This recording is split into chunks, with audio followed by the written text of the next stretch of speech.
नमस्कार प्रिय दर्शकों, स्वागत है आपका हमारे चैनल पर। आशा है कि आप सभी स्वस्थ, सुखी और प्रसन्न होंगे। आज हम आपके लिए एक विशेष कहानी लेकर आए हैं जो न केवल मनोरंजक है बल्कि आपको जीवन में एक महत्वपूर्ण सीख भी देती है। यह कहानी एक बूढ़े गिद्ध की है जिसने अपने अनुभवों से सिखाया कि किन 4 प्रकार के लोग हमेशा धोखा देते हैं।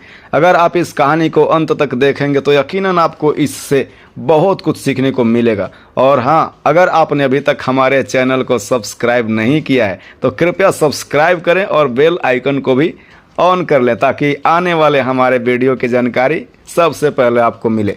एक गांव में रामू नाम का एक किसान रहता था। रामू के 4 बेटे थे जो धीरे धीरे बड़े हो रहे थे। 3 बेटे तो बहुत बुद्धिमान थे, लेकिन उसका सबसे छोटा बेटा कम बुद्धि वाला था। हालांकि उसकी एक खासियत थी कि वह बेहद तगड़ा और बलशाली था। रामू को अपने तीनों बेटों की चिंता नहीं थी क्योंकि वे सभी समझदार और मेहनती थे, लेकिन उसे अपने छोटे बेटे की चिंता सताने लगी। रामू ने सोचा कि उसके छोटे बेटे के लिए पहलवानी का रास्ता सही रहेगा क्योंकि उसका शरीर पहलवानों जैसा था। उसने अपने छोटे बेटे को पहलवानी सिखाने का फैसला किया। किसान रामू ने उसे पौष्टिक भोजन और अच्छी ट्रेनिंग दिलवाई जिससे वह बहुत ही जल्द ताकतवर पहलवान बन गया। वह रोजाना कसरत करता, दौड़ लगाता और नए नए दांव पेंच सीखता। समय बीतता गया और रामू ने अपने तीनों बड़े बेटों का विवाह कर दिया, लेकिन छोटे बेटे की वजह से घर में विवाद शुरू हो गया।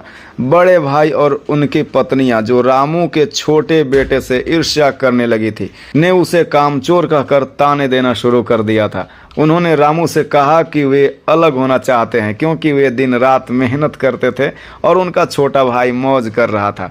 रामू ने सोचा कि अब समय आ गया है कि वह अपने छोटे बेटे का भी विवाह कर दे।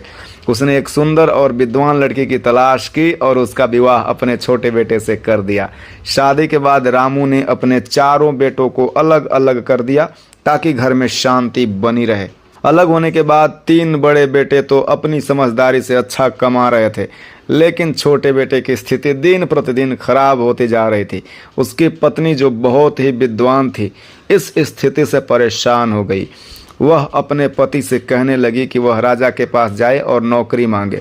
पहलवान ने कहा, मैं तो केवल कुश्ती लड़ सकता हूँ और कोई काम नहीं जानता। राजा मुझे नौकरी कैसे देगा? उसकी पत्नी ने उसे समझाया कि वह राजा से लखटकिया की नौकरी मांगे। जब पहलवान ने पूछा कि लखटकिया क्या होता है तो उसकी पत्नी ने उसे बताया कि यह एक खास पद होता है जहाँ किसी ऐसे काम को करना होता है जो राजा, सेना या मंत्री न कर सके। पहलवान अपनी पत्नी की सलाह पर राजा के दरबार में पहुंचा।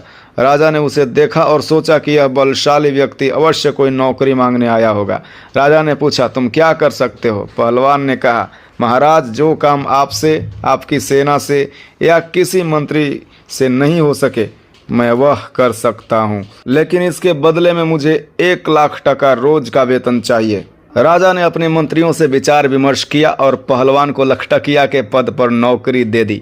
राजा ने उसे अपने शाही बाग के एक महल में रहने की अनुमति दी और पहलवान को रोजाना 1 लाख टका वेतन मिलने लगा। अब वह आराम से शाही महल में रहता, पहलवानी करता और बगीचे में घूमता। अब कुछ अच्छा चल रहा था, लेकिन एक दिन राजा और उसके मंत्री पहलवान के घर गए। वहां उन्होंने उसकी पत्नी को देखा जो अत्यधिक सुंदर और विद्वान थी। राजा उसकी सुंदरता से मोहित हो गया और अपनी पत्नी से तुलना करने लगा। राजा ने मंत्री से कहा कि वह पहलवान की पत्नी को अपनी पत्नी बनाना चाहता है। राजा और मंत्री ने पहलवान की पत्नी को हासिल करने का षड्यंत्र रचने का फैसला किया। वे दिन रात इस सोच में लग गए कि कैसे पहलवान को रास्ते से हटाया जाए। इसी बीच राजा की माँ राजमाता बीमार पड़ गई। उनके इलाज के लिए बड़े बड़े वैद्य बुलाए गए, लेकिन कोई भी उन्हें ठीक नहीं कर सका। एक वैद्य ने कहा कि राजमाता को केवल हूरबिला नामक जानवर के तेल से ठीक किया जा सकता है जो हिमालय के जंगलों में पाया जाता है। राजा ने तुरंत अपने दरबार में यह घोषणा की कि जो भी योद्धा इस जानवर को लाएगा उसे इनाम मिलेगा। मंत्री ने राजा से कहा कि यह काम पहलवान से कराया जाए। राजा ने पहलवान को बुलाकर कहा कि उसे 1 महीने के अंदर 4 हूरबिला लाकर देने होंगे। नहीं तो उसे फांसी दे दी जाएगी।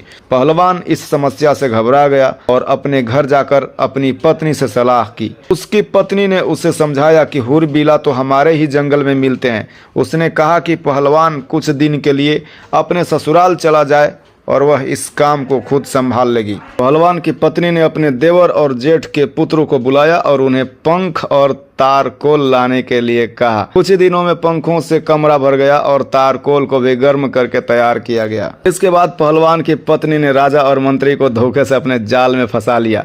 उसने उन्हें कुएं में गिरा दिया और रोजाना उन्हें कोड़े मारे जाते। जब सेनापति और कोतवाल भी उसी जाल में फंसे तो उन्होंने भी यही भुगता। इधर पहलवान जब अपने ससुराल से लौटता है तो उसकी पत्नी उसे बताती है कि चारों हुरबिला तैयार हैं। पहलवान उन विचित्र जीवों को लेकर राजा के दरबार में जाता है।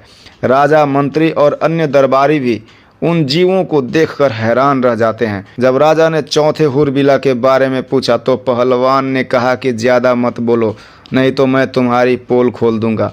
राजा ने समझ लिया कि पहलवान सब कुछ जानता है और उसने उसे चुपचाप छोड़ दिया। इस कहानी से हमें यह सीख मिलती है कि लालच और बुरे इरादे हमेशा व्यक्ति को बुराई की ओर ले जाते हैं।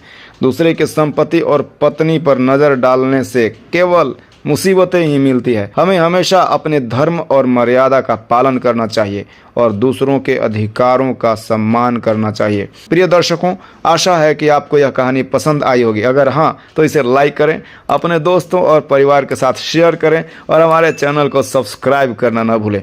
अगली बार हम एक और रोचक और प्रेरणादायक कहानी के साथ आपके सामने होंगे। तब तक के लिए नमस्कार।